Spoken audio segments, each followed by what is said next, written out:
Hi ಎಲ್ಲರಿಗೂ ನಮಸ್ಕಾರ. ಇವತ್ತು ನಾನು ನುಗ್ಗೆಕಾಯಿ ಸಾಂಬಾರು ಹೇಗೆ ಮಾಡೋದು ಅಂತ ತೋರಿಸ್ತಿದ್ದೀನಿ.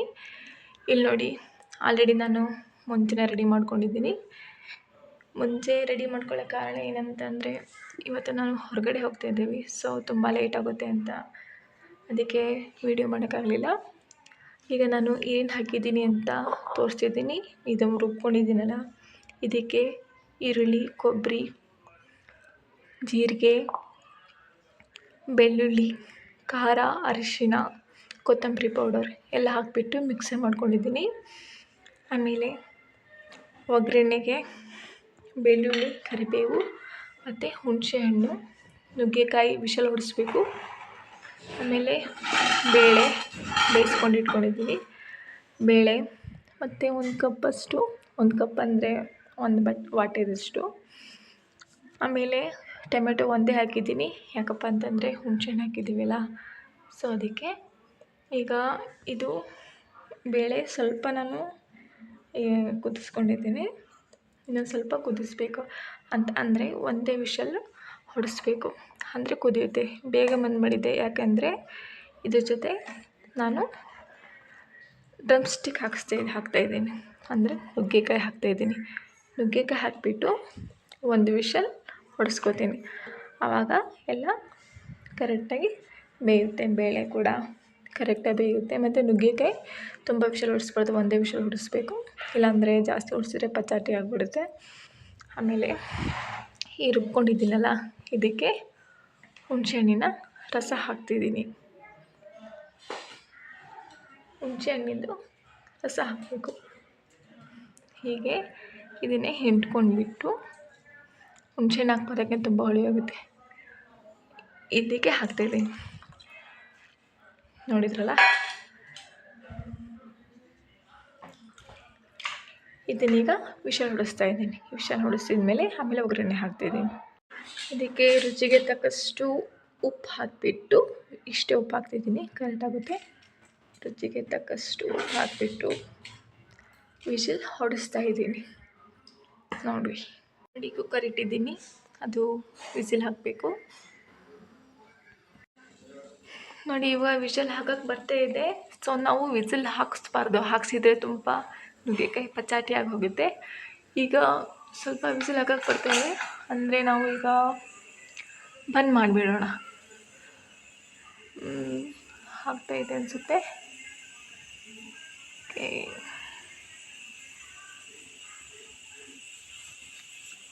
ಸಾಕಿಷ್ಟೇ, ಬಂದ್ ಮಾಡಿಬಿಡೋಣ.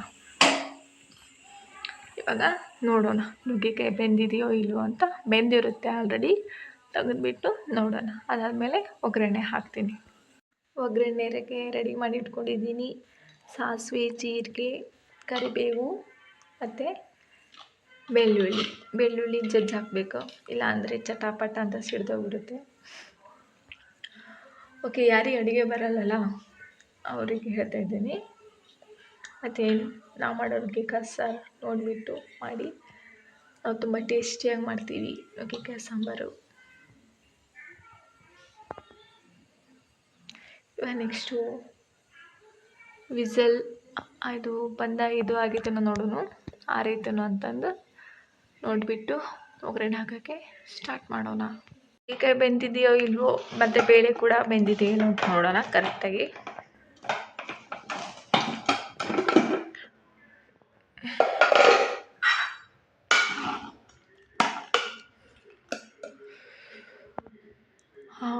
ಎಸ್, ಬೆಂದಿದೆ. ನೋಡಿದ್ರಲ್ಲ, ಬರೀ ಒಂದು ವಿಷಲ್ ಹಾಕಿಸ್ಬಾರ್ದು, ಹಾಕೋಕ್ಕಿಂತ ಮುಂಚೆನೇ ಬಂದುಬಿಟ್ರೆ ನುಗ್ಗೆಕಾಯಿ ಹೇಗೆ ಬೆಂದಿದೆ ಅಂತ ಗೊತ್ತಾಯ್ತಲ್ಲ. ಇವಾಗ ನೆಕ್ಸ್ಟು ಒಗ್ಗರಣೆ ಹಾಕೋಣ, ಬನ್ನಿ.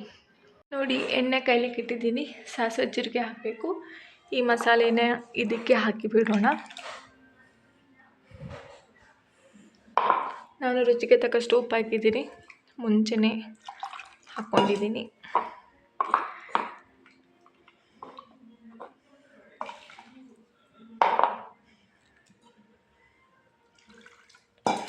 ಕ್ಲೀನಾಗಿ ತೊಳೆದ್ಬಿಟ್ಟು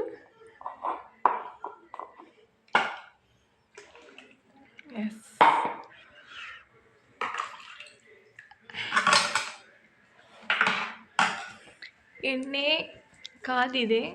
ಈಗ ಸಾಸಿವೆ ಜೀರಿಗೆ ಹಾಕೋಣ. ನೋಡಿ ಸಾಸಿವೆ,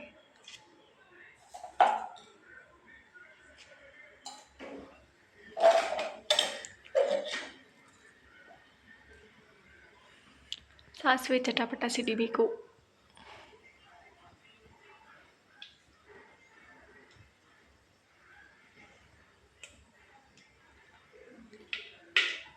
ಸಿಡಿತಾ ಇದೆ.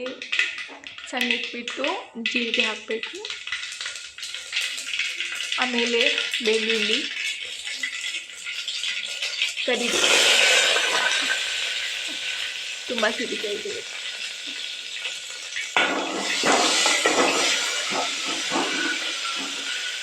ತುಂಬ ಹೊತ್ತಿಸಬಾರ್ದು. ಸ್ವಲ್ಪ ಗ್ಯಾಸ್ ಬಂದ್ ಮಾಡ್ತೀನಿ, ತಿನ್ನೋದಿದ್ರೆ ಚೆನ್ನಾಗಲ್ಲ. ನೋಡಿ ಇವಾಗ ಈ ಎಲ್ಲ ಮಸಾಲೆನ ಹಾಕ್ತಾಯಿದ್ದೀನಿ. ಓಕೆ, ಇದಕ್ಕೆ ನೀರು ಹಾಕ್ಬಿಟ್ಟು ಇದಕ್ಕೆ ಹಾಕ್ತಾಯಿದ್ದೀನಿ.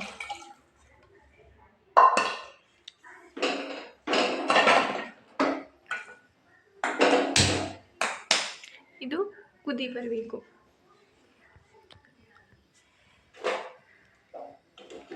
ಸ್ವಲ್ಪ ಕುದಿಬೇಕು.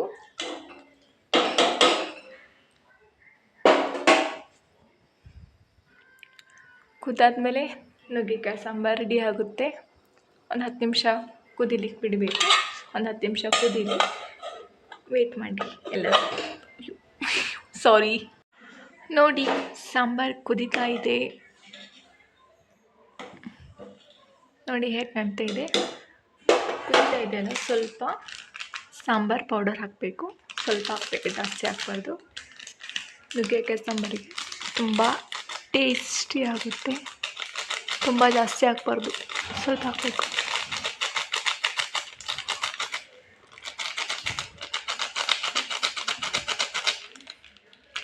ಓಕೆ,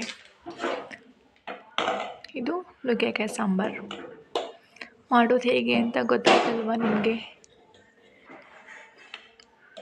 ಆಮೇಲೆ ಸ್ಟಾರ್ಟಿಂಗ್ ಒಗ್ಗರಣೆ ಹಾಕಬೇಕಾದ್ರೆ ಸ್ವಲ್ಪ ಎಲ್ಲ ನೆರಳು ಬಿಡುತ್ತೆ. ನೋಡಿ ಕುದೀತಾ ಇದೆ. ಇವಾಗ ನಾನು ಗ್ಯಾಸ್ ಬಂದ್ ಮಾಡ್ತೀನಿ. ನುಗ್ಗೆಕಾಯಿ ಸಾರು ರೆಡಿಯಾಗಿದೆ. ಎಲ್ಲರೂ ಲೈಕ್ ಮಾಡಿ, ಶೇರ್ ಮಾಡಿ, ಸಬ್ಸ್ಕ್ರೈಬ್ ಮಾಡಿ ಆ್ಯಂಡ್ ಕಮೆಂಟ್ ಮಾಡಿ. ನೀವು ಕೂಡ ಹೇಗೆ ನುಗ್ಗೆಕಾಯಿ ಸಾಂಬಾರು ಮಾಡ್ಕೊಳ್ಳಿ, ನನ್ನ ವಿಡಿಯೋ ನೋಡಿ. ನಮಸ್ಕಾರ ಎಲ್ಲರೂ, ಬಾಯ್.